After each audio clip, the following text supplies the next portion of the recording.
가계 부채도 관리하고 집값 상승도 억제하고 전세 가격 상승도 억제하는 만능 열쇠로 전세 대출 규제를 지금 적극적으로 검토를 하고 있고요. 전세 가격이나 매매 가격을 안정시키는 것은 긍정적인데 소득이 작은데 DSR 적용하게 되면 신용대출도 받아야 되는데 신축 아파트 가시는 분들이 구축 아파트로 가야 되고 전용 84로 가시려고 생각하셨던 분들이 전용 59로 가야 되고 주거 사다리가 역행하는 부작용이 생기는데 이 부분 때문에 역대 정부가 못했는데 이재명 정부는 하겠다라고는 하는데 이게 어느 정도 수준까지 할지에 대해서는 우리가 지켜봐야 될 것 같고요.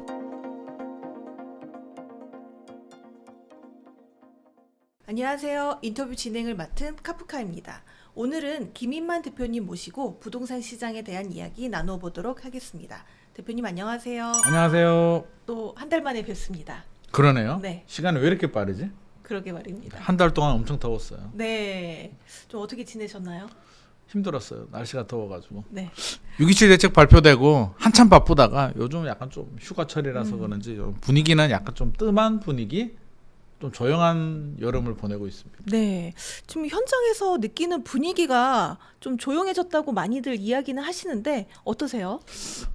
조용해지게 맞을 것 같아요. 왜냐하면 현장에 이제 제가 임장을 많이 다녀보는데 일단 매수 문의가 없습니다. 사려는 분들이 일단 발길을 끄는 것 같고요. 왜? 일단 여름이 비수기, 여름 네. 휴가도 가야 되고 6.27의 강력한 대출 규제가 나왔기 때문에 이제 한 달이 넘었잖아요. 한 달 정도 넘었기 때문에 어떻게 될지 모르겠다. 일단 지켜보자.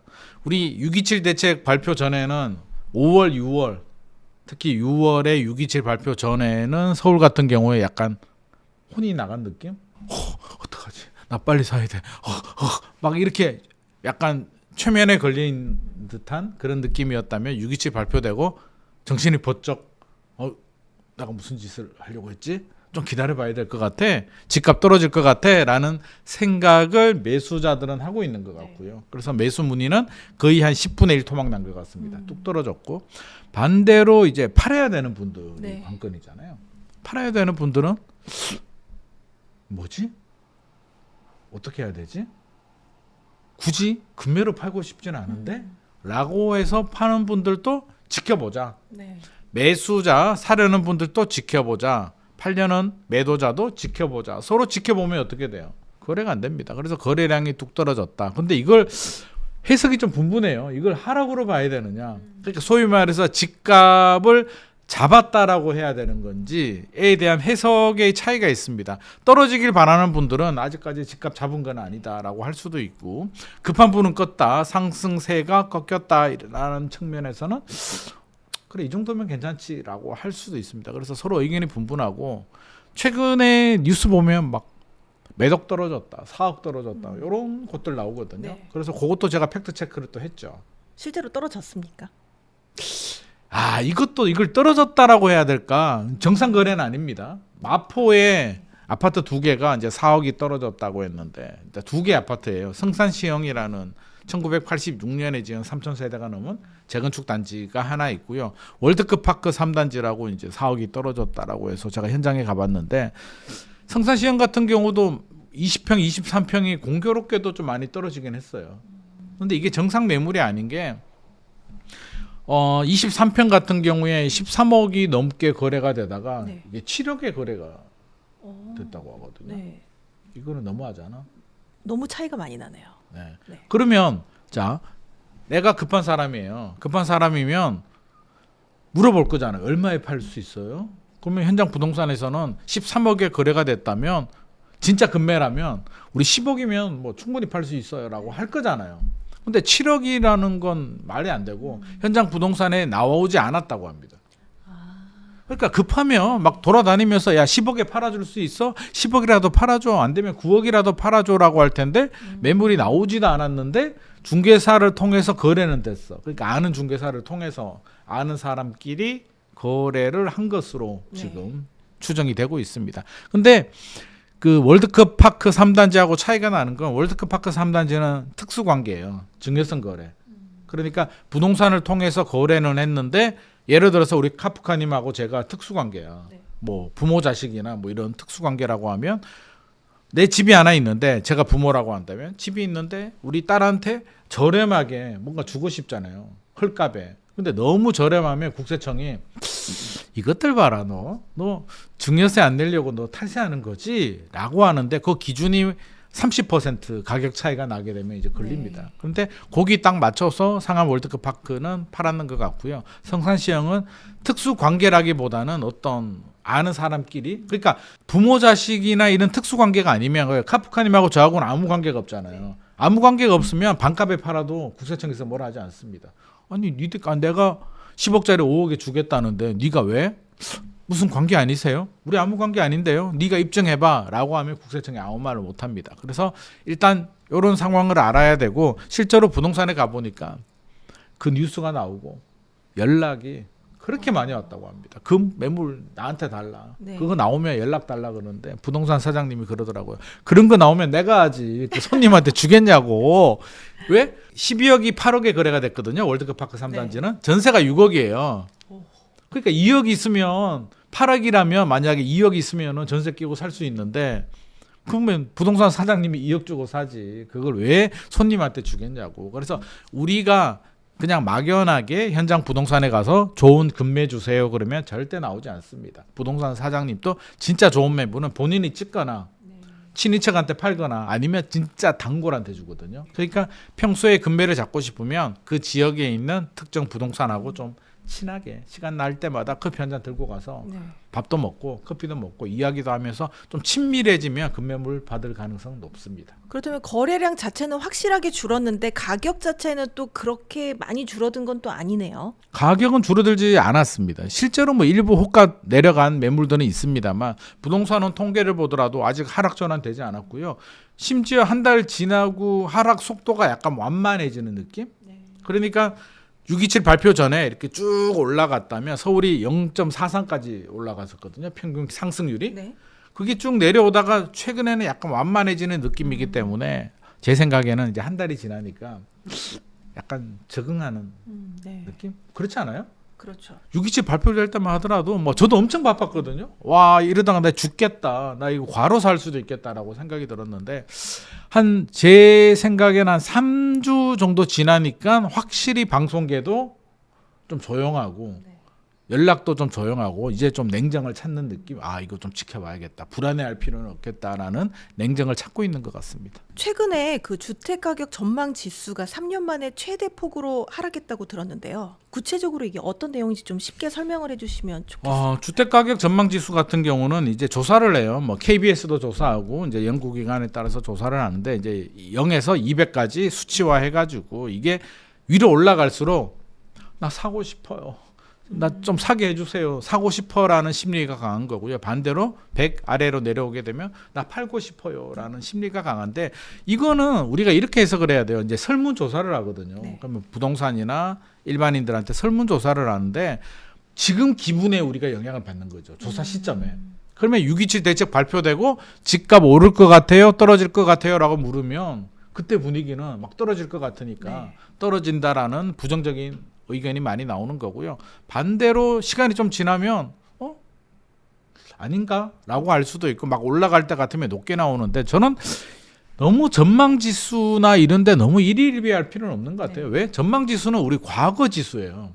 그렇잖아요. 조사하고 집계해서 발표되는 데까지 시간이 걸리기 때문에 이미 일주일 전, 2주일 전의 심리를 굳이 우리가 이걸 지금 보면서 나의 미래 판단, 그러니까 집이라는 건 미래를 보고 사는 거잖아요. 근데 2주 전에 사람들의 심리 상태를 보고 나의 미래를 결정한다는 거에 사실은 저는 맞지 않다고 봐요. 그래서 그냥 참고용으로 1, 2주 전에 우리 심리가 이랬구나 정도의 참고용으로 생각해야 되고요. 이거는 들락날락하기 때문에 그냥 하나의 참고? 그러니까 여기 너무 통계에 일희일비할 필요는 없을 것 같아요. 부동산원 통계나 KB 통계, 주간 상승률도 다 과거 통계잖아요. 조사 시점이 우리가 발표 자료를 볼 때는 이미 일주일 전에 조사한 시점이기 때문에 과거 시세는 흐름 자체를 읽기 위해서 제가 항상 강조드리잖아요. 숫자를 보지 말고 추세 흐름을 바라고. 그래서 흐름을 읽기 위한 하나의 지표일 뿐이지 이걸 가지고 나의 미래를 판단하는데 중요한 지표로 사용하기에는 한 발 늦다. 그래서 저는 너무 이런 걸 가지고 일희일비할 필요는 없겠다라는 생각을 하고 있습니다. 확실히 6.27 대책 이후에 서울 아파트 신고가 거래가 좀 74% 감소했다는 또 언론 보도가 있는데 이걸 또 어떻게 해석하면 좋을까요? 신고가 거래도 줄어들긴 했는데 이게 좀 재밌어요. 일단은 거래량을 보게 되면 거래량이 조사기관에 따라서 차이는 있습니다만 한 75% 정도 거래량은 떨어진 것 같아요. 75% 정도 거래량은 뚝 떨어졌는데 또 서울 아파트 중에 물론 당연히 신고가도 비중으로 따지면 줄어들긴 했는데 세 채 중에 두 채는 또 신고가예요. 거래되는 것 중에. 그러니까 거래량은 떨어졌는데 그래도 거래되는 게 있잖아요. 거래되는 매물 중에 세 개 중에 두 개는 또 신고가라니까. 그러니까 이게 우리가 잘 봐야 돼요. 시장 상황을. 뭘 잘 보냐면 자, 지금 사야 돼? 말아야 돼? 관망해서 거래량은 떨어지고 다들 그냥 일단 지켜보자인데 사야 되는 분들 있잖아요. 네. 사야 되는 분들은 대출 규제 영향을 받지 않는 분들이라는 거잖아요. 그러면 꼭 사야 되는 아파트라면 서울에 비싼 아파트들도 고가 아파트를 사는데 이제 이 분류를 내용을 좀 보게 되면 신축 아파트 있잖아요. 5년 이내 신축 아파트하고 30년이 넘은 재건축 구축 아파트가 신고가가 상당히 많습니다. 그러니까 한마디로 똘똘한 한 채. 야, 나 이거 꼭 사야 되겠다. 서울에 신축 아파트가 없잖아. 희소성이잖아. 네. 얼죽신 나 얼어 죽어도 신축 아파트야. 라고 하시는 분들은 산다는 거죠. 그러니까 꼭 사야 될 사람들은 산다. 비싸더라도 산다. 신고가도 산다라는 거고 꼭 지금 사야 되지 않은 분들 아니면 대출 규제 영향을 받는 분들은 발을 뺐다라고 보면 됩니다. 그럼 역설적으로 말하면 꼭 사야 되는 진짜 사고 싶어라는 데가 어디예요? 서울에 핵심 지역들이잖아요. 네. 강남 3구, 용산구 이런 지역들은 가격이 떨어지지도 않고 집주인들은 여전히 호가를 올려 부르고 있다라는 걸 우리가 알 수가 있죠. 잠실에 가면 요즘 막 공사 중인 막 입주를 앞둔 아파트가 두 개 있잖아요. 네. 그 롯데타워 옆에 잠실 네. 르엘이 있고 그 옆에 레미안 아이파크 잠레아라고 하는데 이 두 개 아파트가 있는데 보니까 완전히 거래량은 줄어들었는데 집주인들은 뭐 계속 호가를 올리고 있습니다. 그래서 이거 살려고 하면 신고가 아니면 살 수가 없습니다. 왜? 잠실에 신축 아파트 이제 앞으로 나올 게 어디 있냐고요. 잠실 주공 5단지 언제? 한 10년 걸릴 거잖아요. 장미 아파트 10년 걸리잖아요. 그러면 이 잠레아나 잠실 르엘을 지금 잡지 않으면 10년 내에 신축 아파트가 안 나오니까 꼭 사야 되겠다 하시는 분들은 삽니다. 전용 84가 와, 나는 이런 시대가 올 줄 몰랐네. 전용 84가 뭐 38억 이상, 네. 40억도 부르고 있는데 잠실에서 40억? 와, 이게 우리가 한 1년 전만 하더라도 전 아직도 기억나는데 어떤 기자가 전화 와가지고 막 그때 잠실 엘스 리센츠가 막 25억 하던 시절이에요. 그래서 제가 기자한테 아니 잠실이 30억 넘어가면 세상이 어떻게 되겠냐고. 잠실이 30억 넘어가면 반포는 40억 50억 가고 난리가 나지 않겠냐 그랬는데 그게 불과 1년 전입니다. 근데 지금 벌써 잠실이 신축 아파트는 40억 얘기를 하고 있으니까 1년 사이에 핵심 지역들 똘똘한 지역은 얼마나 많이 올랐는지를 알 수가 있고요. 반대로 다른 지역들은 그렇지 않습니다. 그러니까 최근 1년간의 흐름을 보게 되면 핵심 지역들 똘똘한 지역의 똘똘한 한 채는 정말 강해졌다.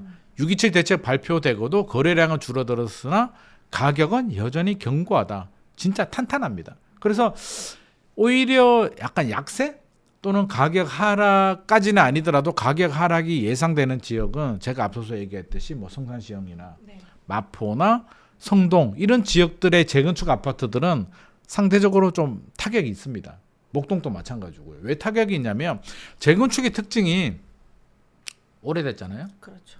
30년, 40년 된 아파트에 우리 카프카님 같으면 전세 가격 세입자로 들어간다면 돈을 비싸게 주고 싶어요? 안 주고 싶어요? 안 주고 싶죠. 그러니까 아무리 역세권에 대치동 은마아파트 같은 경우도 위치는 기가 좋죠. 막히잖아. 기가 막힌데 현장 가서 보면 야 이거 내가 돈을 많이 주고는 안 들어가고 싶은 마음이 들잖아요. 저렴하니까 위치가 좋고 가격이 저렴하니까 그래 내가 설마 무너지게 하겠냐 라는 마음에 들어가는 거잖아요. 그래서 재건축 아파트의 특징은 전세가 낮습니다. 전세 가격이 낮아요. 전세 가율이 낮다는 거고요. 전세 가율이 낮다는 얘기는 집을 사는 사람이 투자금이 많이 들어간다. 그럼 투자금은 내 자기 자본일 수도 있고 대출을 받아서, 그러니까 예를 들어서 뭐 30억 아파트다라고 하면 전세가 5억이에요.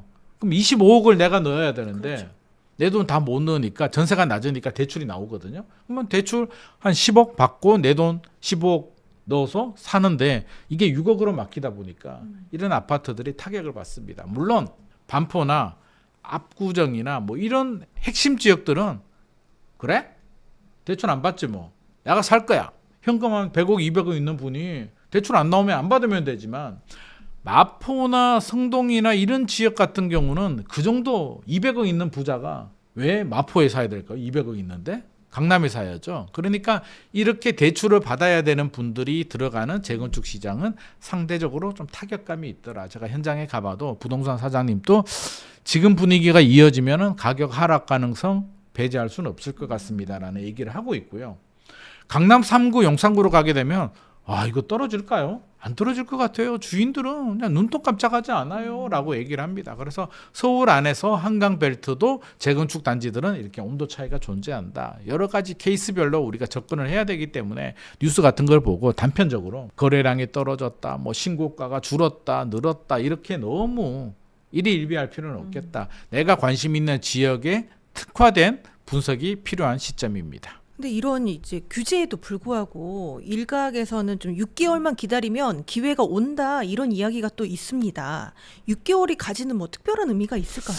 대출 규제의 효과가 일반적으로 이제 6개월이라고 이제 조사 결과가 있습니다. KDI에서 예전에 발표한 자료를 보게 되면 대출 규제 효과는 6개월이다라고 하는데 네. 일각에서는 이것도 보는 관점에 따라서 달라요. 집값이 좀 떨어졌으면 하는 생각을 가지신 분들 입장에서는 이게 무슨 6개월이야. 우리가 계속 대출 규제를 강화하게 되면 잡을 수 있어라고 얘기를 하고요. 또 시장에 계시는 분들 중에 이제 상승 성향이 강하신 분들은 6개월? 뭔 6개월이야. 내가 볼 때는 한 달밖에 안 가겠구만. 라고 얘기하시는 분들도 있습니다. 그래서 6개월이 제가 볼 때는 심리 마지노선인 것 같습니다. 실제로 지금 한 달 지나니까 벌써 627? 좀 뭐 강하긴 했는데 나는 약간 거리감이 느껴지는데 이제 7월 지나가고 8월, 9월, 10월이 추석이잖아요. 그래서 10월이 추석이 일단 터닝 포인트 될 것 같고요. 네. 저는 6개월이면 연말이잖아요. 그러니까 연말까지 볼 필요도 없겠다. 추석 때 결판 납니다. 그래서 추석 때 흐름이 반전이 되느냐, 반전이 되지 않고 침체가 되느냐에 따라서 향후 흐름이 결정이 되는데 그렇게 바라본다면 정부가 이제 6.27 대책은 제가 볼 때는 심리 효과는 끝났다고 보거든요. 네. 심리적으로 이제 공포감을 가지지는 않는 것 같습니다. 그렇게 따지면 이제 실질 효과로 들어가는데 앞서서 말했듯이 666이잖아요. 6.27 대책 효과가. 6억까지 수도권 지역은 대출 규제하고 6개월 내 전입신고 네. 입주해야 되고 6개월 내 기존 주택을 팔아야 되는데 서울의 핵심 지역들은 크게 타격감이 없더라.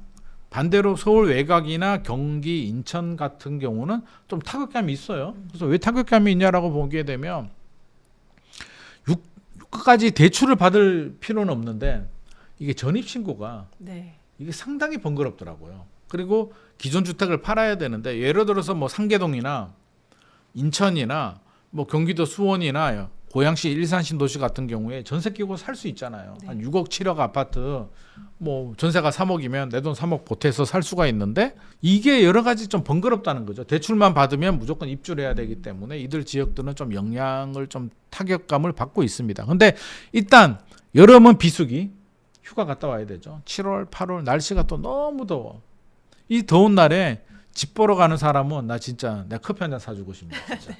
이거는 진짜 어지간한 정치인력 아니면 돌아다니지도 않는데 원래 비수기인데 6.27 대책이 나오면서 심리까지도 얼어붙었기 때문에 8월까지는 가고요. 이제 9월 넘어가고 약간 찬바람이 슬슬 불게 되면 이거 사야 되나?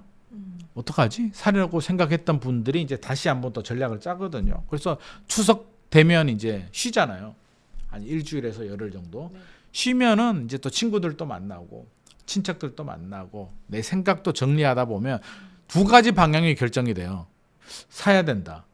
사지 말아야 된다가 결정이 되는데 나는 안 살려고 했는데 친구들이나 친척들이나 가족들 만나고 보니까 야 분위기가 그게 아니야. 내 생각하고 달라.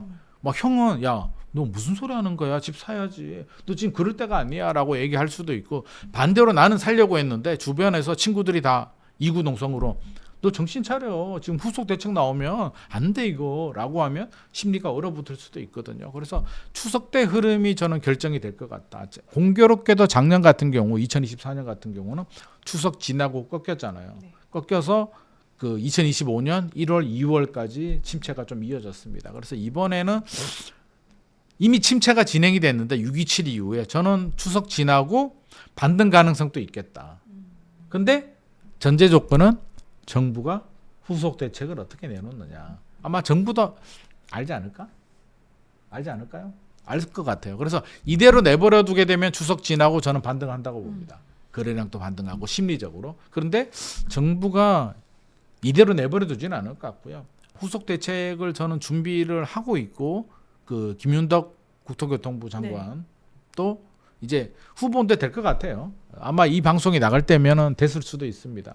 청문회 때 했던 발언들을 좀 종합을 해보게 되면 일단 공급 대책이 나오고 또 전세 대출 규제라든지 이렇게 강력한 수요 억제 정책도 저는 나오지 않을까. 그렇게 바라본다면 연말까지 갈 수도 있겠다 해서 우리가 연말이고 연말 지나면 이제 새해가 되잖아요. 네. 2026년 되면 은행들도 올해는 실적을 다 채웠기 때문에 상관이 없는데 내년에 새해가 됐는데도 과연 정부의 방침을 따라서 계속 대출을 강화할 것인가에 대한 부분은 생각할 필요가 있습니다. 대통령이나 정부는 좀 강하게 대출을 계속 규제할 생각인 것 같은데요. 은행이 내년에도 새해에도 과연 따라줄지에 대해서는 일단 좀 우리가 지켜봐야 되겠죠. 그래서 길게는 6개월, 짧게는 3개월이라 보고요. 우리가 후속 대책을 보고 요거는 또 상세히 판단을 해야 될 것 같고 후속 대책 내용에 대해서는 조금 이따가 제가 좀 더 상세하게 설명드리도록 하겠습니다. 그렇다면 대표님께서는 이 후속 대책의 그 내용에 따라서 부동산 시장이 앞으로 좀 바뀔 거다 이렇게 보시는 거네요. 그럼요. 후속 대책 내용이 한마디로 그겁니다. 우리가 실수요자 입장에서 생각을 해본다면 후속 대책이 나왔는데 그게 뭐 8월에 나올지 9월에 나올지 7월에 나올지는 모르잖아요. 6.27 같은 경우는 전격적으로 나왔는데 나올 수밖에 없었잖아요. 성동구가 0.99% 주간 상승률이 마포가 0.98%니까 부랴부랴 급하게 나왔고 지금 또 부동산 시장이 갑자기 튀어올라. 갑자기. 이게 왜? 몰라. 갑자기 사야 돼. 막 불안해지면 빨리 나올 거고요. 그렇지 않다면 한 8월 정도에 나올 수도 있는데 일단은 후속 대책 내용이 딱 발표가 됐는데 이 뭐지? 6.27도 우리가 나름 강력하다고 하잖아요. 6.27을 우리가 더 강력하게 느낀 게 전격적으로 발표가 됐고 발표되자마자 다음 날 바로 시행을 맞아요. 했고 네. 또 대통령께서 야 이거 맛보기야. 겁을 한번 딱 줬어요. 이 세 가지가 콜라보가 되면서 이제 공포감이 굉장히 커졌는데 한번 경험을 했잖아요.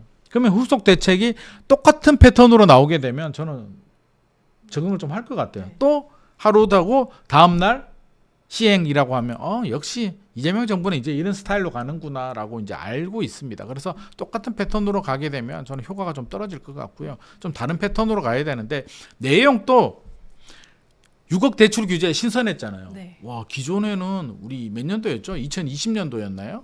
12.16 대책인가? 12.16 대책으로 저는 기억을 하는데 15억 넘어가는 주택에 대한 규제를 막아버렸잖아요. 네. 그게 강력한 대책인데 금액을 6억으로 조정하는 거는 굉장히 신선했거든요. 그럼 후속 대책도 좀 신선하게 나오게 되면 또 다른 충격을 먹는데 신선하지 않고 6.27과 비슷한 패턴이다. 예를 들어서 전세는 3억으로 비슷한데? 라는 느낌이 들면 효과는 떨어질 것 같습니다. 그래서 좀 더 파격적으로 공격적으로 와 이건 뭐야? 뭐지? 라는 생각이 든다면 하락 전환 가능성이 있습니다. 근데 야 이거 되겠나? 야 이거 좀 약하지 않아? 라는 대책이 나오게 되면 공급도 마찬가지죠.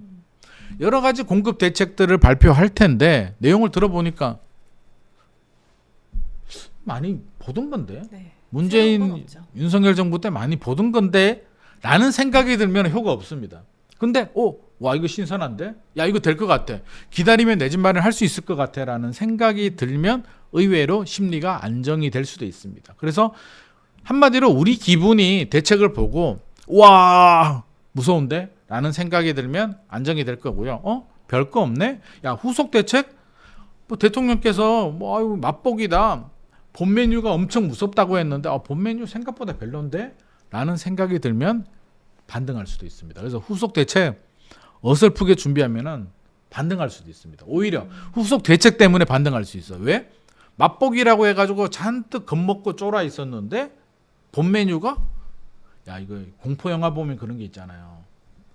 예고편 봤는데 너무 무서운 거야. 이거 와 실제로 영화관 가서 봤는데 예고편이 제일 무서워. 그거는 영화 망하는 거거든요. 네. 그래서 후속 대책도 그거예요.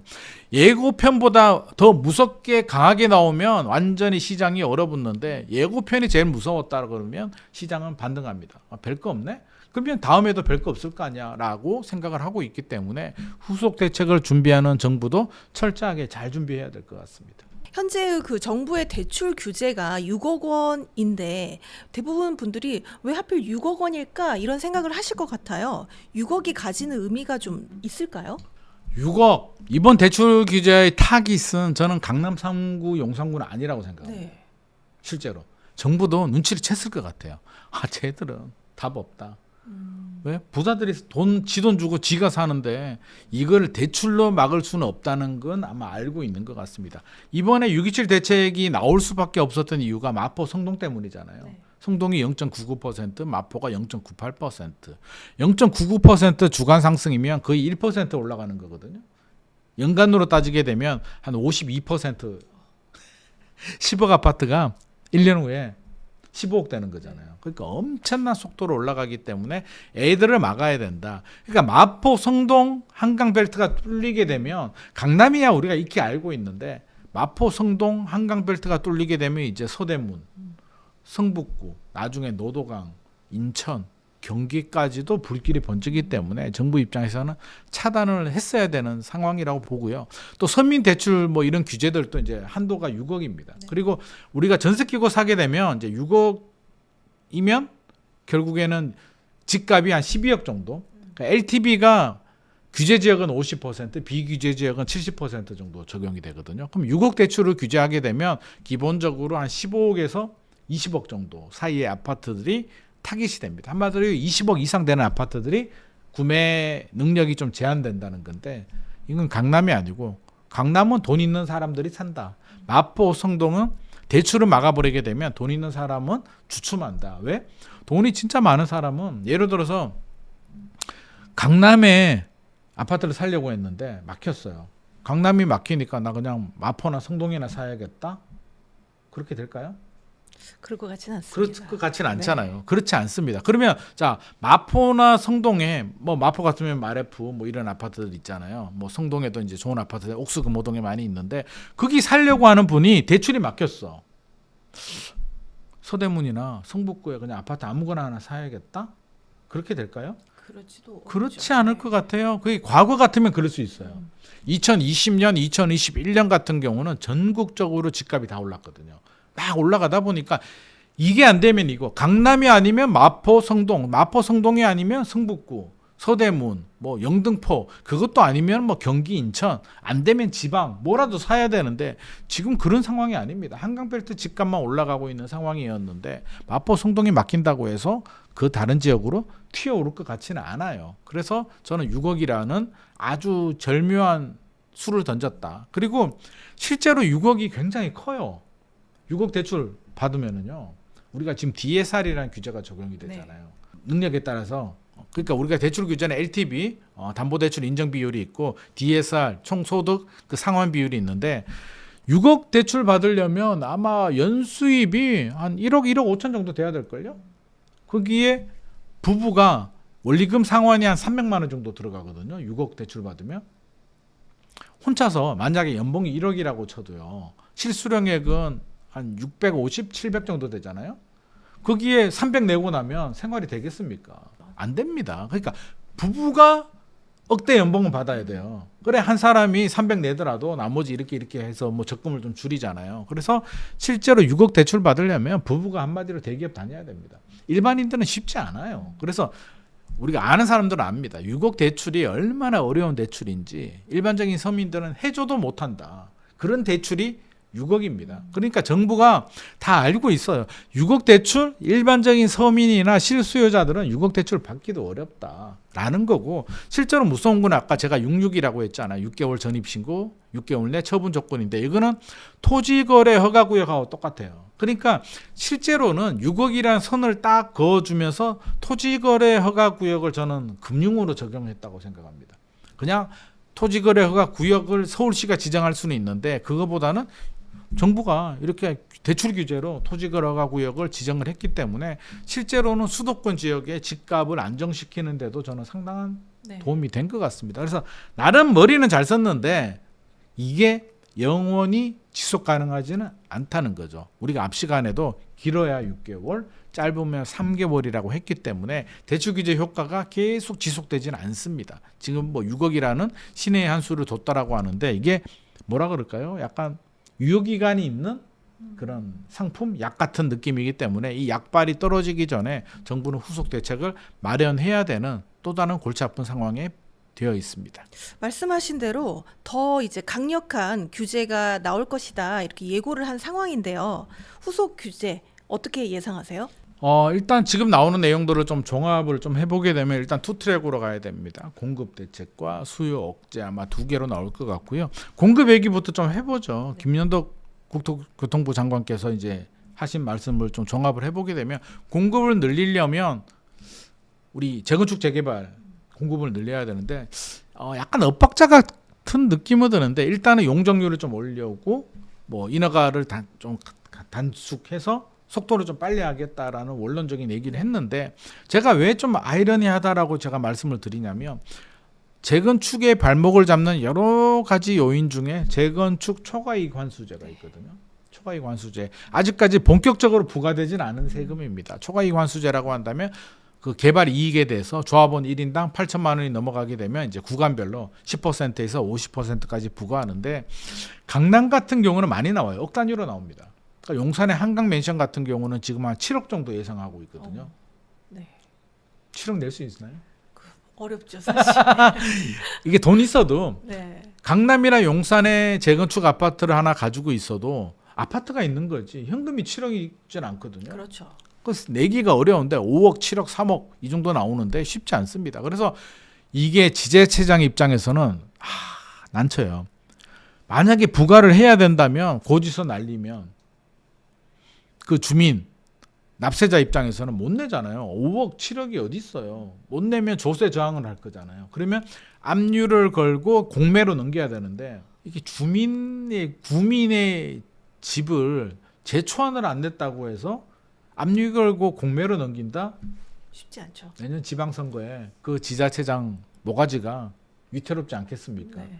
뭐 제가 구청장이라도 싫을걸요. 내가 굳이 왜 그걸 해서 내가 왜 욕을 먹어야 돼? 라고 생각을 하기 때문에 서로가 민감해서 안 합니다. 자, 납세자들도 할 얘기가 있죠. 야, 이거 좀 억울하지 않아? 미실현 이익에 대한 과세잖아. 나는 팔지도 않았어. 그리고 이중과세? 집을 팔 때 내가 양도세 내잖아. 양도세라는 게 내가 샀는 가격에서 팔았는 가격의 차이에서 공제 금액을 좀 빼고 세금을 내요. 한 절반 정도 냅니다. 네. 금액이 크면 45% 정도 세율인데 지방세를 더하면 50% 정도 되거든요. 카프카님하고 저하고 둘이서 동업하게 되면 어떻게 해요? 돈을 반반 낸다든지 아니면 뭐 카프카님이 돈을 내고 제가 몸으로 떼온다든지 뭐 이게 동업 관계인데 이거는 내가 돈 내고 대출 받아서 노력해서 집값이 올랐는데 정부는 야 양도세 내세요. 절반을 가지고 간단 말이에요. 좋아. 동업이니까 내가 50% 내줄게 라고 하는데 재초안을 또 내라고? 왜? 라는 반발을 하기 때문에 쉽지 않습니다. 이런 뜨거운 감자를 김윤덕 장관께서는 해보자. 해보지도 않고 왜 그래? 해보고 잘못되면 보완하면 되는 거 아니야? 라는 입장입니다. 그럼 이거 하게 되면 앞서서 용적률을 올려주고 뭐 속도를 빨리 할 수 있게 해준다는데 이거 하는 순간 강남의 재건축 올스톱 됩니다. 그러니까 앞뒤가 좀 안 맞다는 생각은 들고요. 저는 오히려 제초안은 폐지해야 된다. 왜? 지자체장도 부담스럽고 어차피 양도세에서 다 가져갑니다. 어차피 가져가는 세금인데 굳이 미실현 팔지도 않았는데 세금을 부과하는 것 자체는 사실 앞뒤가 맞지 않습니다. 제초안 폐지하게 되면 어떤 효과가 있냐면 이재명 정부 제초안 폐지 못할 줄 알았는데 하네. 그럼 명분이 있어야죠. 발표를 그렇게 하는 거죠. 제초안 우리는 하려고 했으나 재건축 재개발 특히 재건축이죠. 재건축 속도를 빨리 하기 위해서는 우리는 이념이나 우리의 생각과 달라도 우리는 전격적으로 한다. 제초안 폐지하겠다라고 하면 시장에서는 와 이재명 정부 진짜 공급을 늘리기 위해서는 수단과 방법을 가리지 않는구나라는 그런 시그널을 주거든요. 그래서 저는 제초안을 폐지해야 된다는 입장인데 국토부 장관께서는 한번 해보자는 입장이기 때문에 한번 해보십시오. 한번 해보게 되면 서울의 재건축 진행 잘 안 될 겁니다. 일단 재건축은 그렇게 진행이 될 것 같고요.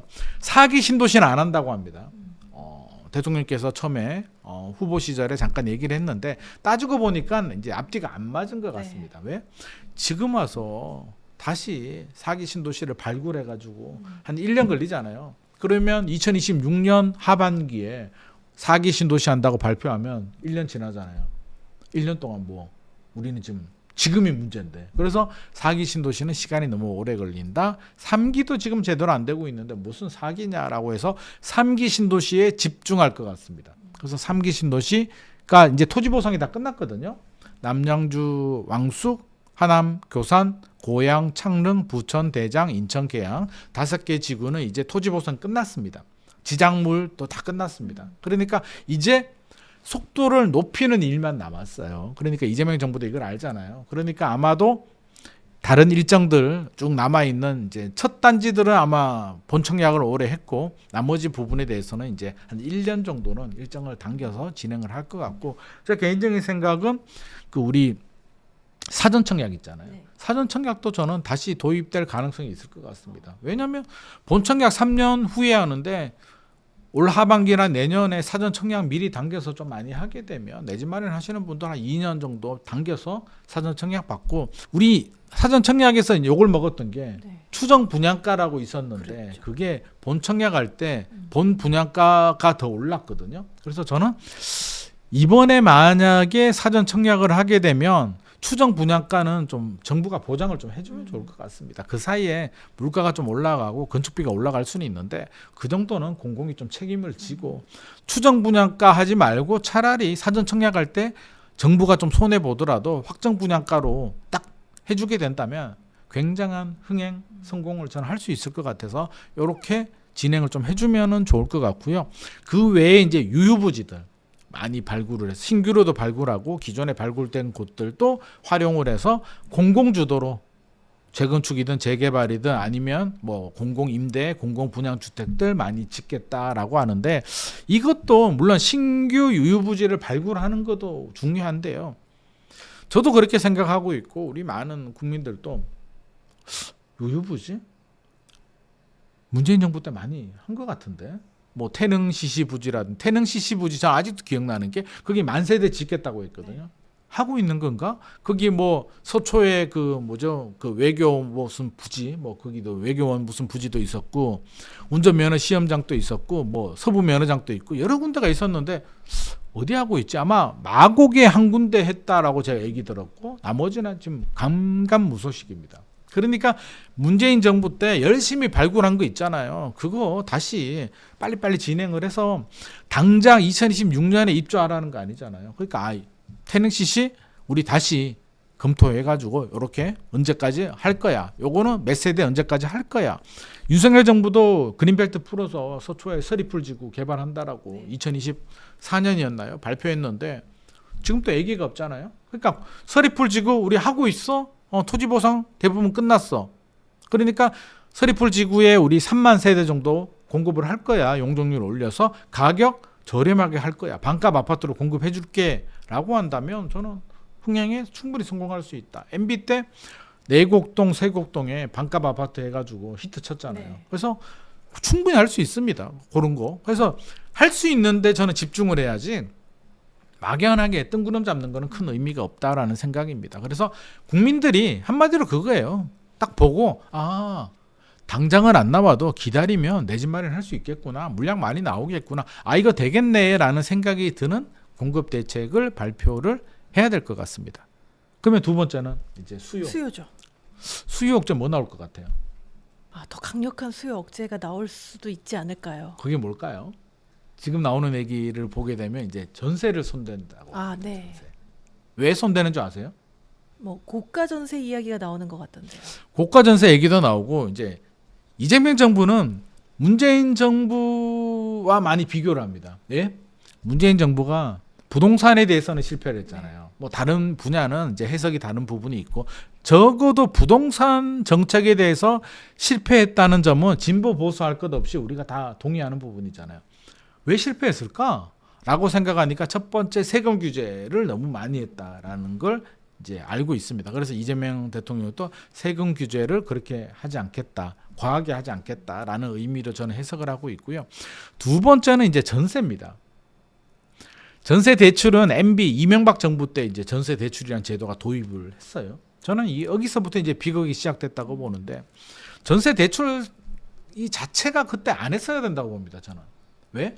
전세는 보증금이잖아요. 네. 세입자가 집주인한테 돈을 잠깐 내 돈을 맡기고 살다가 나갈 때 받아 나가는 구조인데 이거를 대출을 해주게 되면 세입자가 대출 받아서 집주인의 무이자 대출을 해주는 격이 돼버리거든요. 그런데 대출을 받다 보니까 대출 전세 금액이 천정부지 올라가요.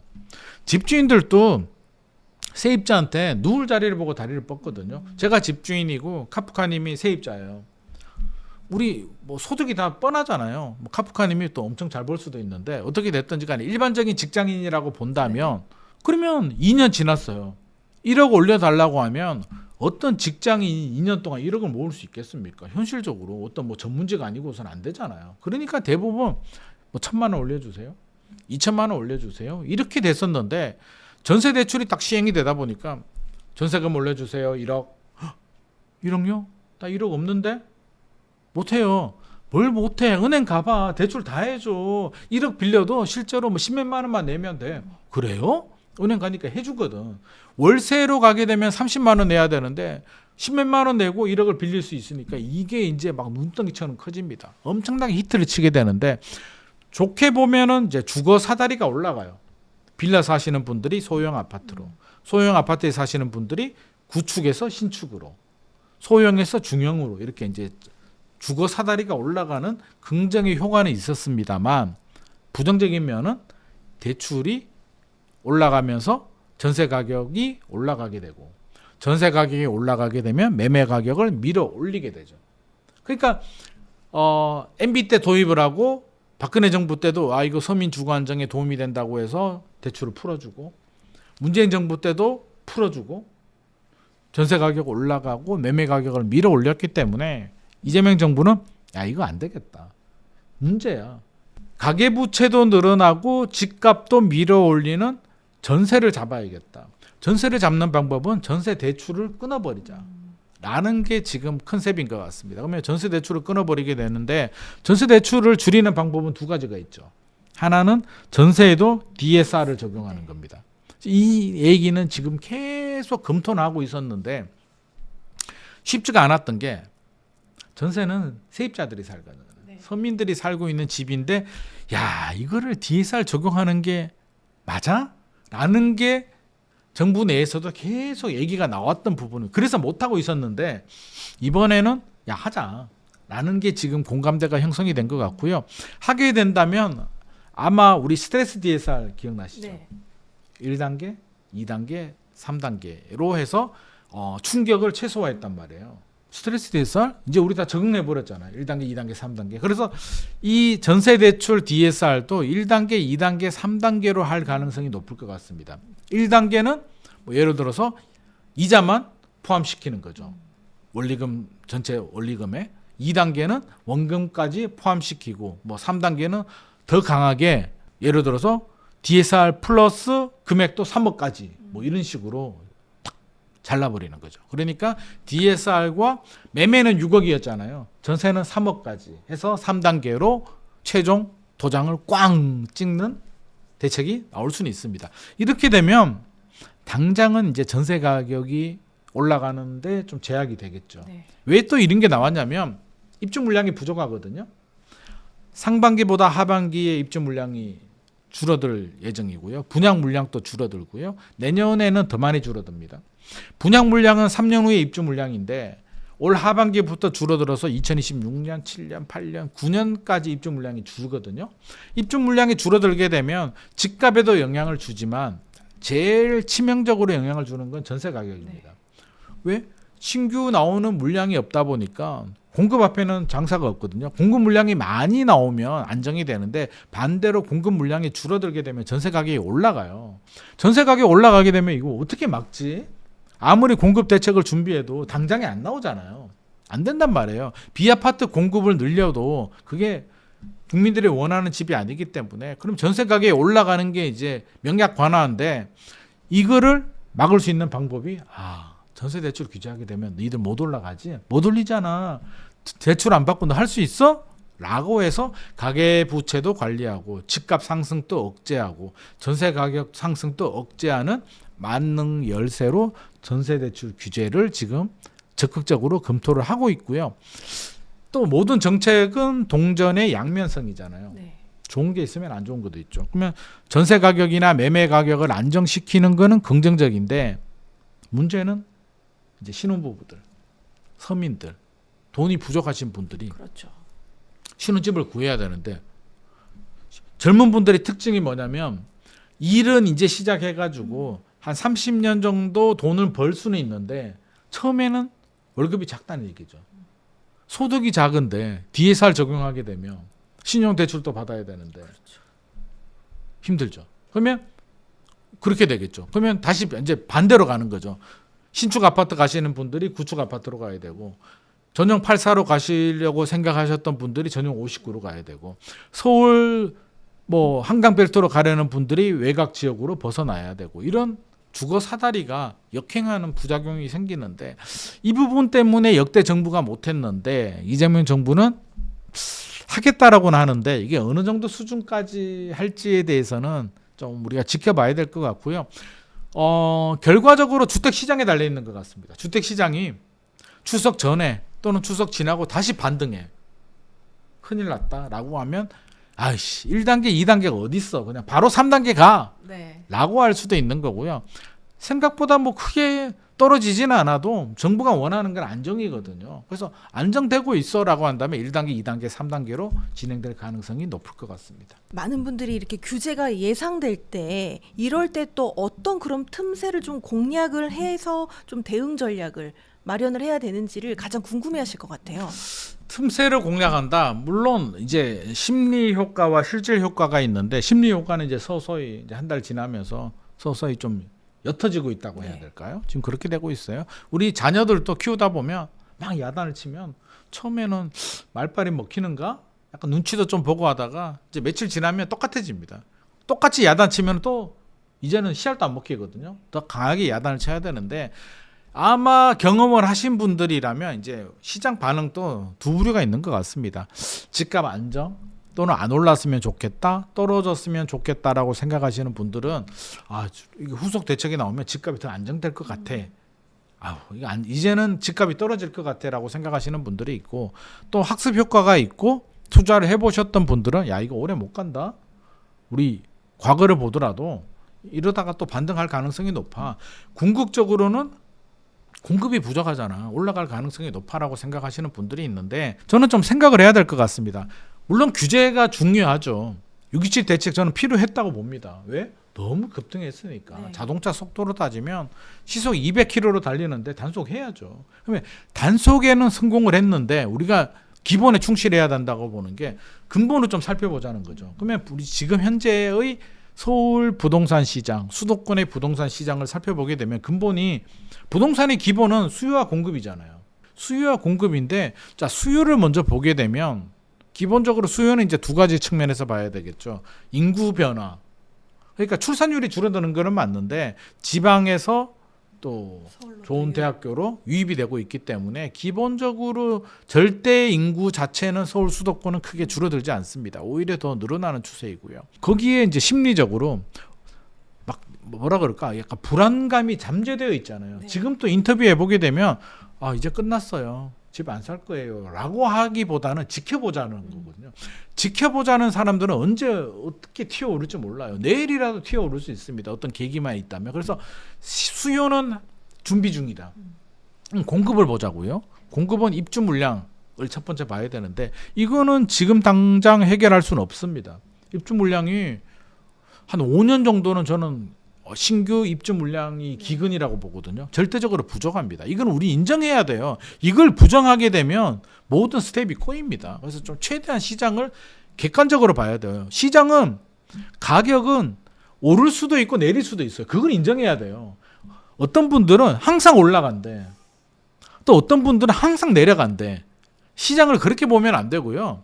상황에 따라서 수급이 안 맞으면 올라갈 수도 있고 내려갈 수도 있습니다. 2022년 같은 경우는 금리가 올라가면서 심리에 영향을 줬기 때문에 일시적으로 떨어진 부분도 있고요. 공급 물량이 많은 지역들은 또 떨어지기도 합니다. 그런데 지금은 절대적으로 부족하다. 그리고 심리적으로 본다면 이제 집주인들이 매물을 많이 내놓게 되면 집값이 떨어질 수 있거든요. 그러면 매물을 많이 내놔야 되는데 지금 매물을 내놓겠다고 하는 집주인들이 별로 없습니다. 그러면 왜 그럴까? 집주인들이 매물을 내놓는 거는 두 가지가 있어요. 하나는 더 떨어질 것 같은 두려움. 야, 집값 끝났어. 금리가 너무 올라가네? 미쳤어. 이런 식으로 올라가면 답이 없어라고 해서 금매로 내놓는 방법이 있고, 두 번째는 이거 뭔가 세제 혜택? 틈새? 지금 팔아야 되겠다. 많이 안 올 것 같은데 양도세. 팔 때는 이제 발목을 잡는 게 양도세인데 문재인 정부가 실패했던 게 이제 보유세를 올렸잖아요. 보유세를 올리게 되면 부담스럽거든요. 부담스러워. 그러면 양도세를 내려주게 되면 팔아야겠다라고 해서 파는데 문재인 정부는 두 개 다 올렸어요. 그래서 출구를 막아버렸는데 그럼 이재명 정부도 지금 보유세를 살짝 올리거든요. 세금 규제 안 한다고 했는데 라고 하지만 뭘 올리냐면 공정시장 가액비율을 올립니다. 네. 그게 이제 우리 종부세 같은 경우 종합부동산세는 공시가격이 있고 1세대 1주택자들은 12억 다주택자 9억까지 빼줍니다. 그래서 빼고 공정시장 가액 비율이라는 할인율 60에서 100%를 곱해요. 그럼 100%면 과세 표준이 그대로 적용이 되고 60%는 40% 깎잖아요. 깎아주는데 공정시장 가액 비율을 현재 60%인데 80%로 올리겠다고 합니다. 하는 말은 있죠. 명분이 있죠. 왜? 박근혜 정부 때 80%였거든요. 그러다가 문재인 정부 때 5%포인트씩 올려서 95%까지 올렸고요. 윤석열 정부에서는 부담이 크다고 해서 60%로 시행령입니다. 바로 내렸는데 이번에는 다시 80%로 원복을 하겠다라고 합니다. 별거 아닌 것 같죠. 이게 세금 부담이 강남이나 한강벨트 지역들 같은 경우 강남권에서는 한 40% 정도 세 부담이 늘어나고요. 마포나 성동 같은 경우도 적어도 20% 이상 세 부담이 늘어납니다. 상당히 부담스럽습니다. 공정시장 가입비를 올리면 세 부담이 늘어나요. 짜증나는데 팔려고 하는데 양도세. 양도세가 규제지역 같은 경우는 아직도 중과세가 적용이 되거든요. 네. 2주택 이상이면 20%포인트, 3주택 이상이면 30%포인트가 중과세가 적용이 되는데 2026년 5월 9일까지 한시적으로 유예를 했어요. 내년 5월 9일이 지나면 중과세 부활합니다. 이재명 정부는 부활을 시킬 것 같아요. 제가 볼 때는. 그러면 또 매물 잠김 현상이 생길 수도 있습니다. 그래서 이재명 정부에서 내려주면 양도세를 오히려 감면을 해주게 되면 저는 10%포인트 정도는 오히려 빼주면 기본 세율 6에서 45%에서 1년 정도 10%포인트 정도를 빼주면 매물이 나오면서 집값이 안정될 수는 있는데 실제로 그렇지는 않을 것 같습니다. 그래서 이 부분이 중요한데 우리가 봐야 될 건 뭐다? 수급이다. 네. 그러면 기본적으로 서울은 수요는 뒷받침이 되는데 공급 물량은 부족하다는 걸 우리가 인식을 하고 있어야 돼요. 떨어진다? 떨어져야 돼라는 당위성은 정치인들은 그럴 수는 있어요. 왜? 정치인들은 이상을 실현하는 게 정치이기 때문에 떨어지기 위해서 또는 뭐 다른 나의 신념을 위해서 그렇게 할 수가 있는데 시장을 바라보는 부동산을 바라보는 전문가 입장에서는 그런 당위성이 아니라 수요와 공급에 따라서 우리가 판단을 해야 되는데 수요는 뒷받침이 된다. 수도권 지역은 공급은 부족하다라는 걸 우리가 인식을 한다면 결국에는 집값이 쉽게 떨어지기는 지금 쉽지 않은 구조다. 떨어지려면 유일한 방법은 보유세를 올리되 그 양도세를 내려주면은 매물이 나오면서 안정될 수 있는데 양도세 내리면 부자 감세, 네. 불로소득 이게 또 논란이 있어요. 그래서 또 반대 쪽에서는 강력하게 반발합니다. 이걸 부동산 투자를 이제 불로소득으로 간주하고 있기 때문에 이 부분이 좀 문제가 되고 있습니다. 그렇게 바라본다면 저는 결국에는 양도세 감면 못할 거다. 양도세 감면 못하면 매물이 안 나온다.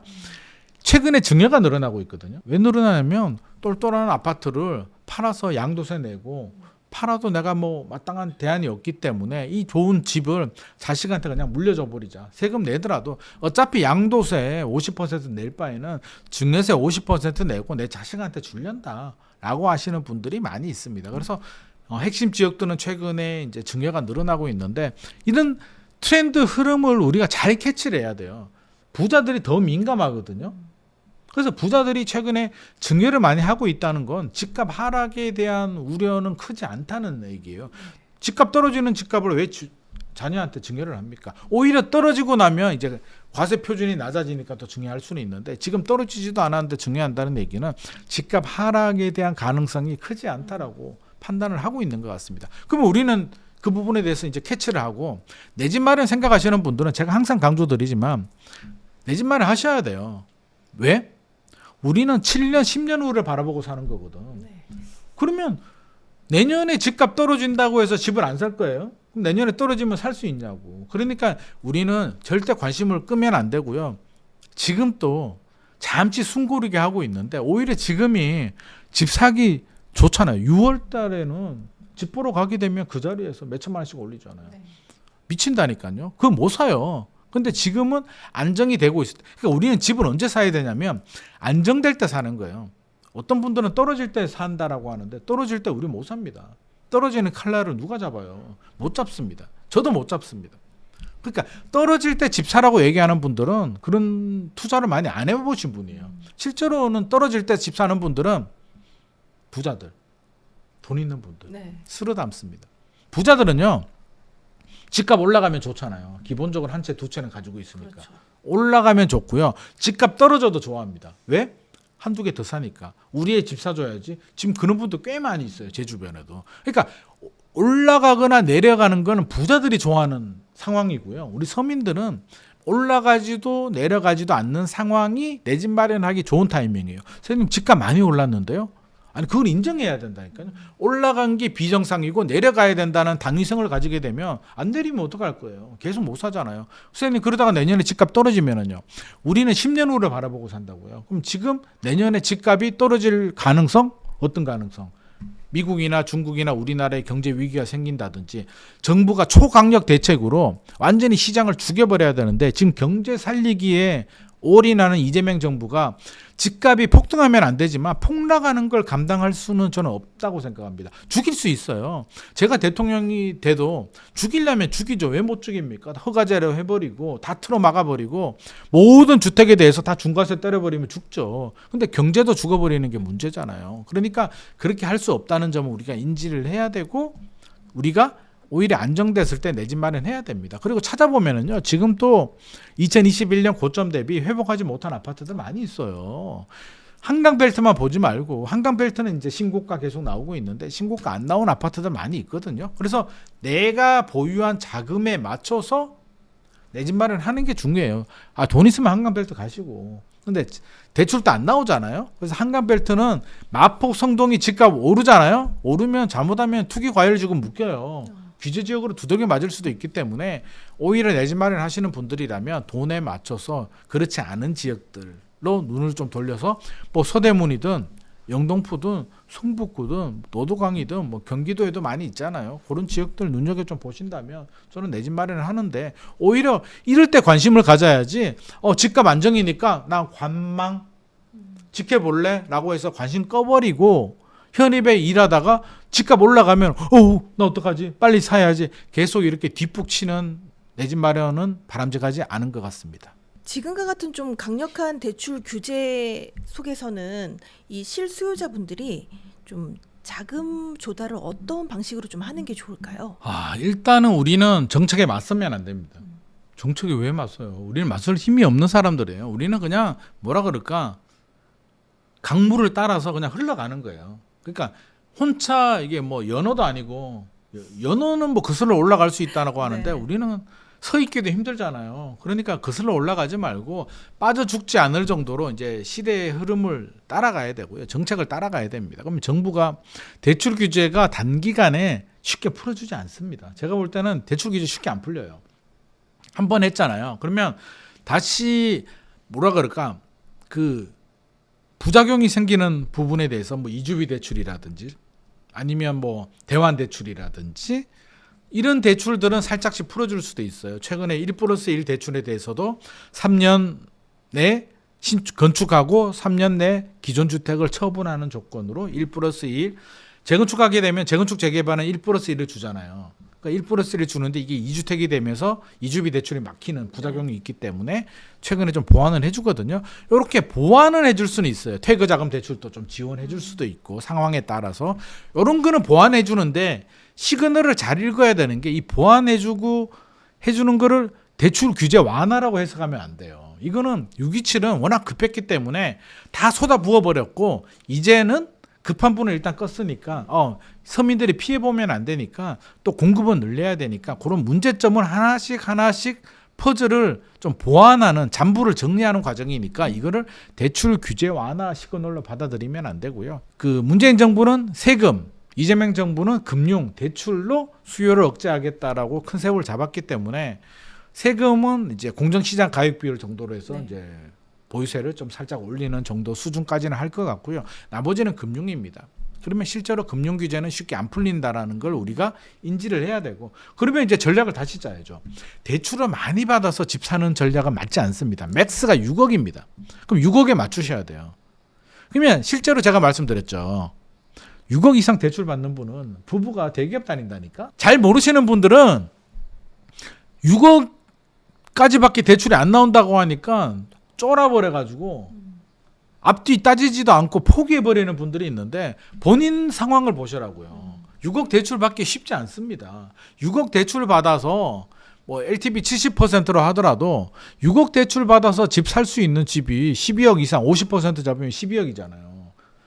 그러니까 12억 이상 아파트를 사시는 분들이 6억 현금에 6억 대출 받아서 사는 겁니다. 전세 끼고 산다고 하는데 실제로 세입자가요. 12억 아파트에 전세가 5억 6억이다. 네. 실제로 대출 못 받습니다. 맞습니다. 그럼 후순위 대출 받는 경우는 아주 제한적이고요. 재건축 아파트에 20억 아파트인데 전세가 3억이야. 이런 집들은 이제 뭐 대출을 뭐 10억 정도 받을 수 있는데 이런 집들은 6억으로 제한이 되니까 쉽지 않죠. 그러면 일단 재건축 아파트를 사기는 좀 쉽지 않다. 현금이 충분하지 않는 분들은 재건축 아파트가 좋은 건 알겠는데 대출이 6억밖에 안 나오니까 6억에 맞춰서 저는 사야 된다. 네. 그러면 내 집 마련하시는 분들은 일반적으로 크게 문제 없습니다. 그러니까 한마디로 12억 이상 아파트 사시는 분은 아니라면 서울이 물론 평균 가격이 14억입니다만 뭐 부모님 도움을 좀 받든지 어떻게 하든지 간에 대출은 6억까지는 맞추셔야 됩니다. 근데 실제로 6억 받기도 쉽지 않다는 점. 저는 그래서 심리적으로 너무 위축되지 말고 우리가 지금 이 방송이 뭐 부자들 압구정에 아파트 사는 사람이 타깃이 아니잖아요. 네. 우리 서민들이 압구정에 아파트 사시는 분들 같으면 우리 방송 안 보지 않나? 그럴 수도 있잖아요. 왜? 은행 PB 가서 상담받지. 네. 그래서 제 유튜브 제가 나오는 방송 안 볼 수도 있기 때문에 우리는 너무 거기에 좀 함몰되지 말고 6억 대출에 맞춰서 내 집 마련하면 저는 충분히 찾을 수 있습니다. 내 집 마련하는데 6억 이상 대출 받는 분들은 대기업, 부부 대기업이나 뭐 전문직이나 이런 분들이기 때문에 그런 분들은 전략 수정이 필요해요. 나는 소득이 많은데 나도 연봉 4억, 우리 와이프도 연봉 4억이야.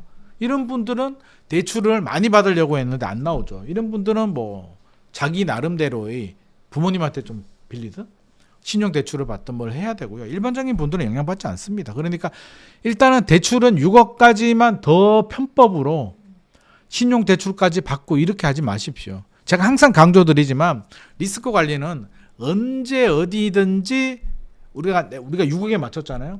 한 300만 원 나오잖아요. 이게 500만 원 올라갈 수도 있습니다.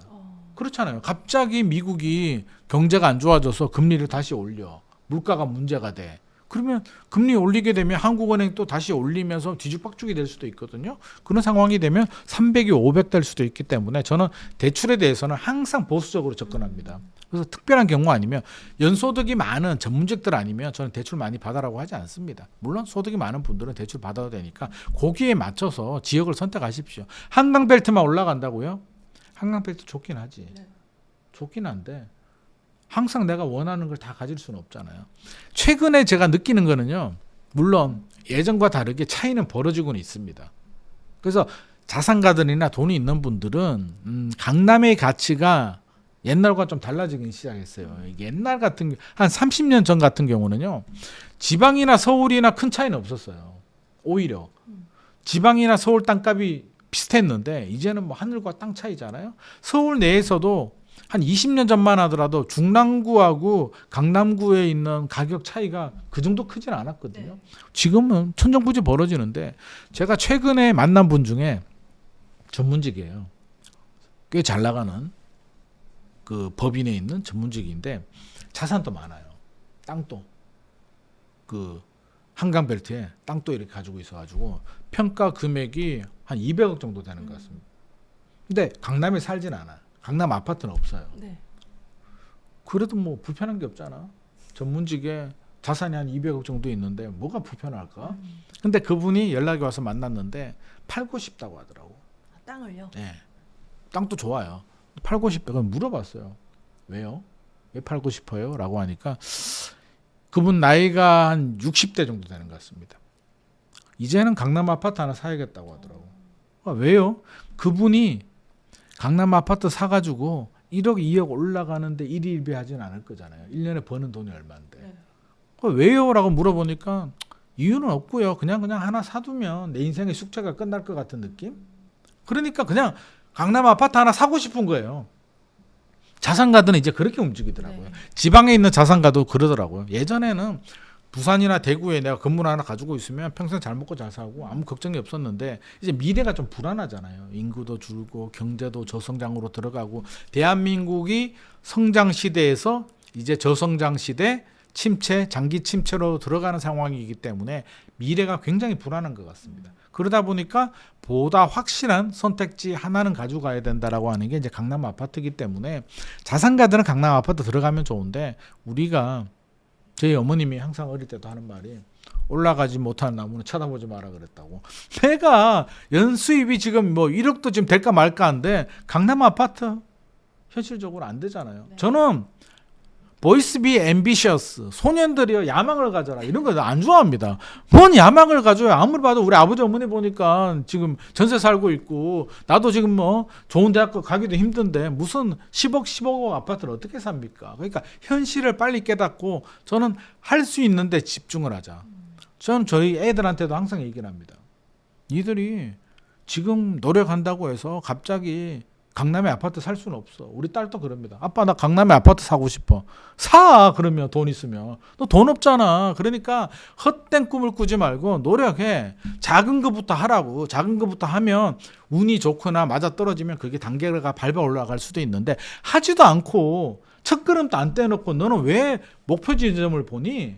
첫걸음부터 떼. 그러니까 우리가 할 일은 첫걸음부터 떼는 거예요. 그러면 첫걸음이 내가 종잣돈 이제 2억 3억 모았는데 강남 아파트를 무슨 수로 사냐고요. 그러면 3억을 비트코인에 넣을까요? 그것도 여유 자금을 가지고 마음의 여유가 있을 때 투자하는 거예요. 주식이나 비트코인도 저는 그렇게 생각합니다. 전 재산이 3억인데 넣어뒀잖아요. 얼마나 불안할까?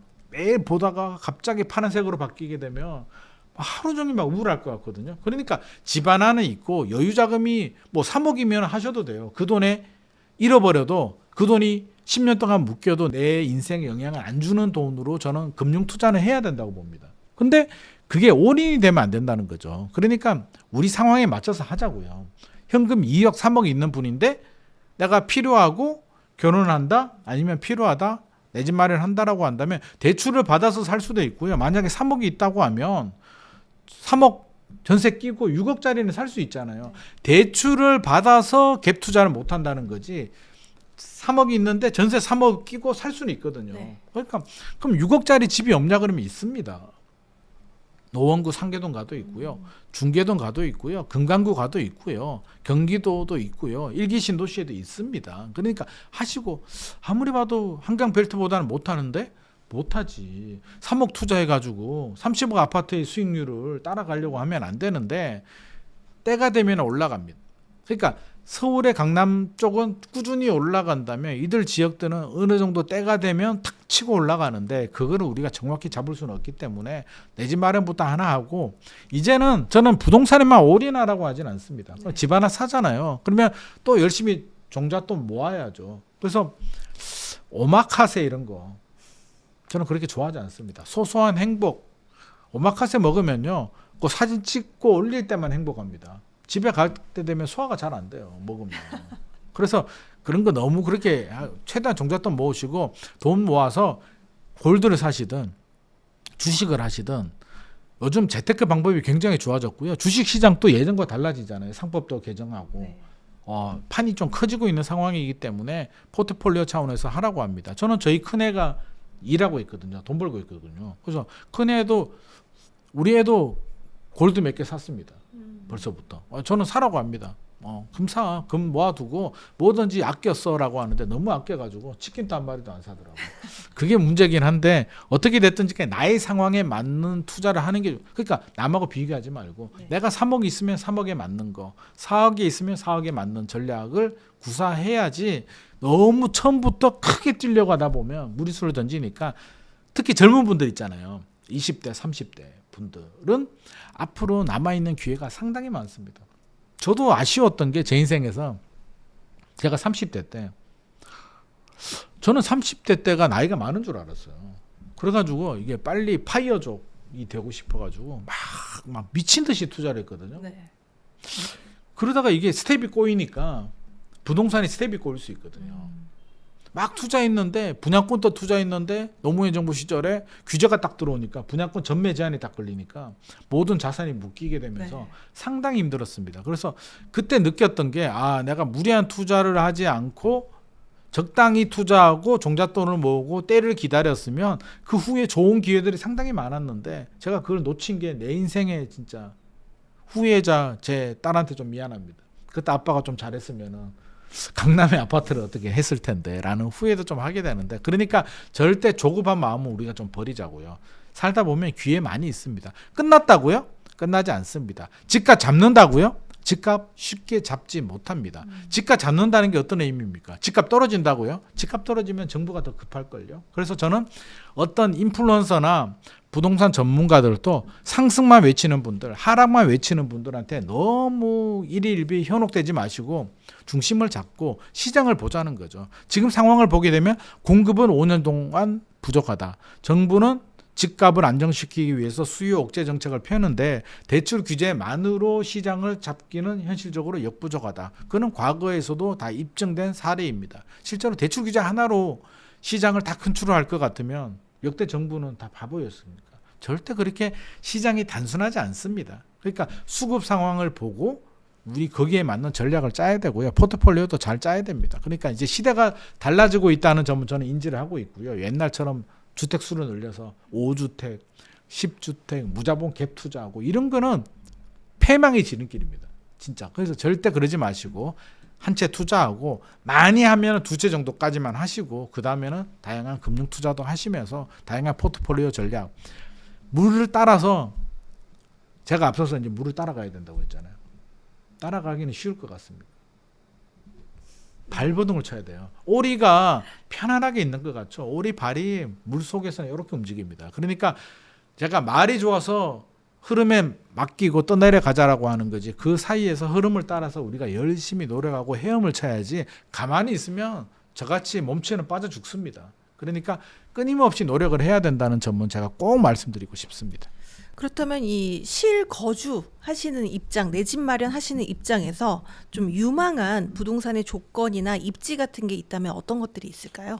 지금 또 좋은 지역들 많아요. 우리가 자꾸 한강벨트만 쳐다봐서 그렇지. 그러니까 그 일단 경기도만 보더라도 신도시들 네. 많이 있잖아요. 신도시들. 특히 이제 일기 신도시 보자면 일기 신도시도 속도를 좀 내고 있어요. 재건축이 내고 있는데 두 가지 측면에서 좀 봐야 돼요. 일기 신도시가 5개잖아요. 분당 평촌, 일산, 삼본, 중동이 있는데 이게 지금 약간 희비가 좀 엇갈리고 있습니다. 분당이 제일 빨리 치고 나가고 있어요. 네. 상당히 빠릅니다. 좋아요. 좋은데 가격이 비쌉니다.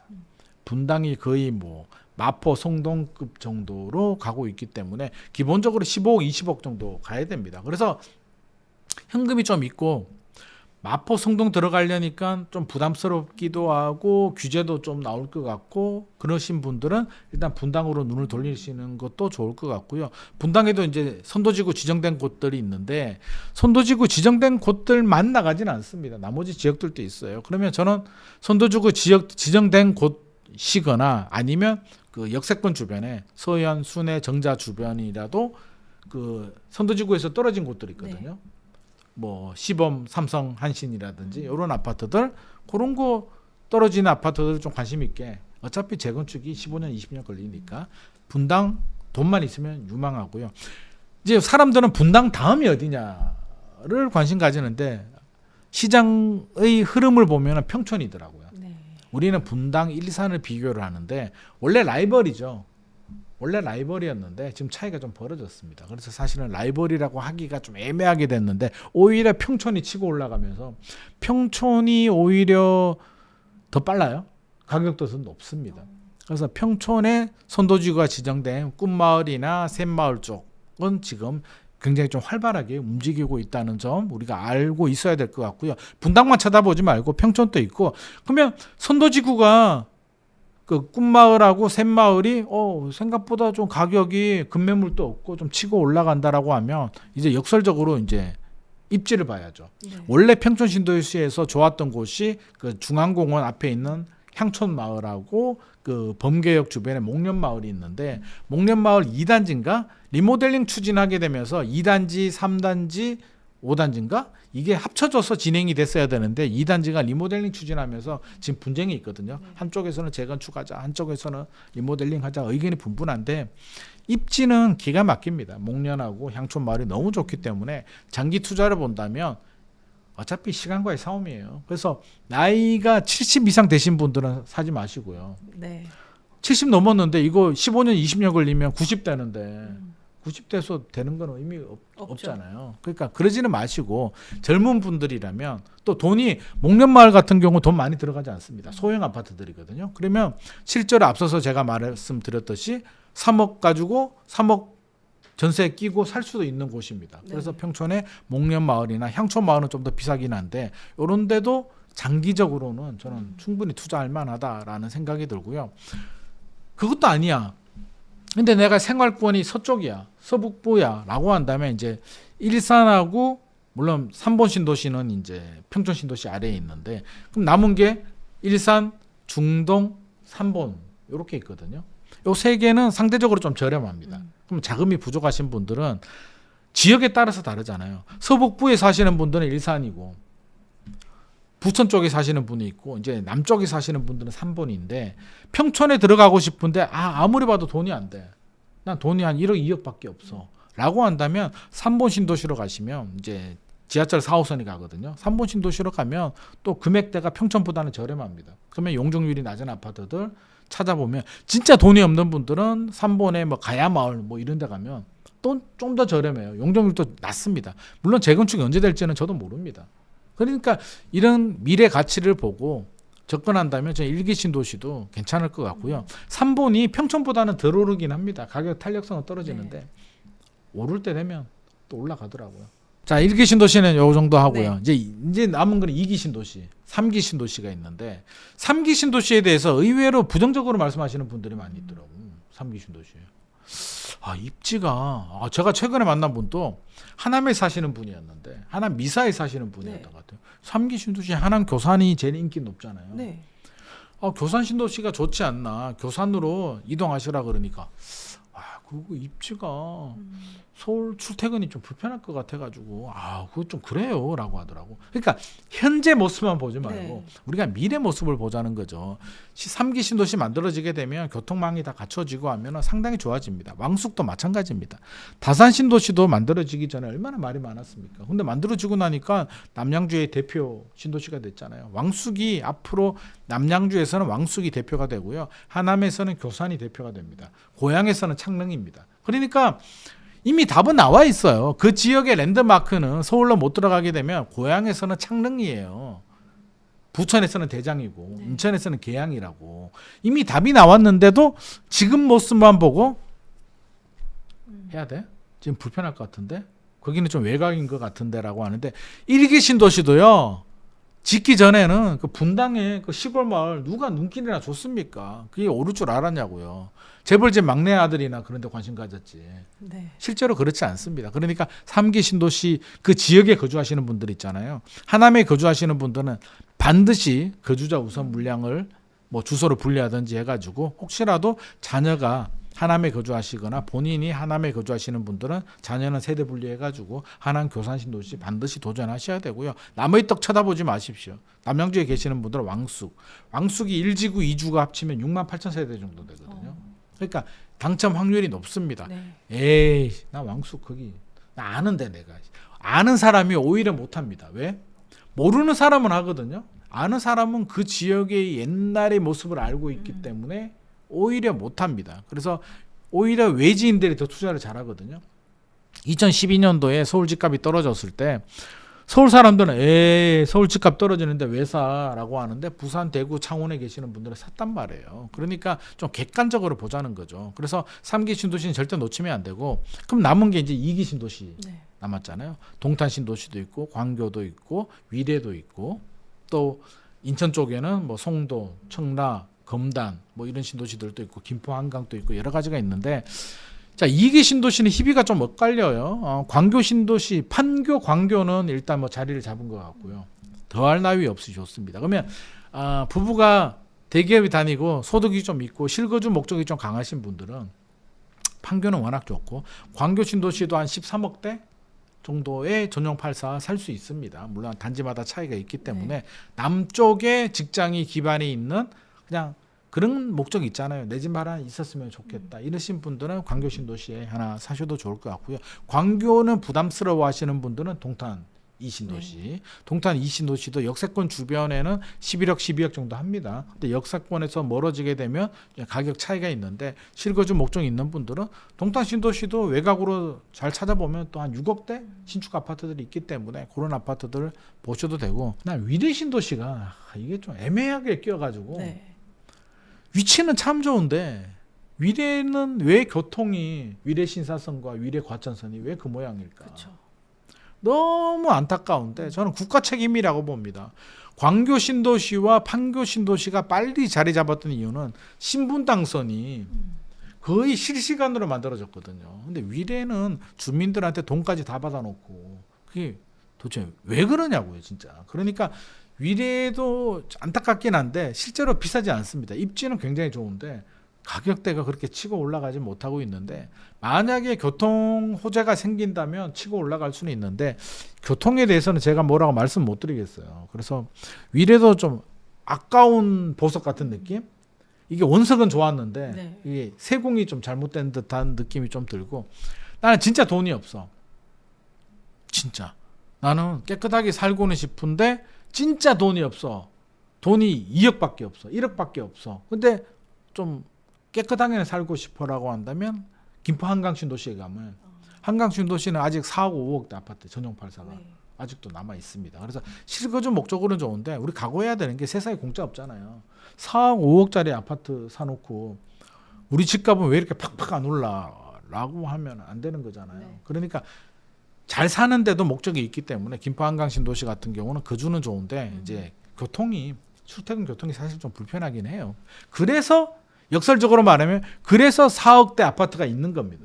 그러니까 자금이 부족하고 애 키우는데 좀 그렇게 환경이 그런 분들은 김포 한강 신도시 돈이 부족하니까 4억대 가셔서 애 잘 키우는 것도 저는 우리가 오직 투자만 목적이 아니니까 그렇게 좀 바라볼 필요도 있을 것 같아요. 그럼 찾아보면 생각보다 선택의 폭이 되게 넓어요. 그러니까 경기도에서는 가급적이면 신도시 위주로 좀 쳐다보는 게 좋을 것 같고, 평택 같은 경우는 미분양이 좀 많긴 네. 하거든요. 평택은 지금 또 미분양이 상당히 많은데 평택은 좀 그렇게 봐야 될 것 같아요. 물론 삼성전자가 이제 새롭게 더 뭐 팩토리도 늘리고 투자도 하긴 하는데, 미분양이 많은 이유는 평택이 이제 중심축이 있잖아요. 네. 지제역 주변하고 지제역 서북쪽에 가면 고덕 국제도시 있고, 동북쪽으로는 뭐 브레인시티도 있고 소사불지구도 있고 뭉쳐 있는데, 그쪽 블록은 저는 괜찮다고 봐요. 지제역 반경 한 10km 정도로 둘러사는 곳들은 괜찮은데, 미분양을 주도하는 곳들이 이제 서쪽으로 가게 되면, 서해 쪽으로 가다 보면 안중읍 쪽에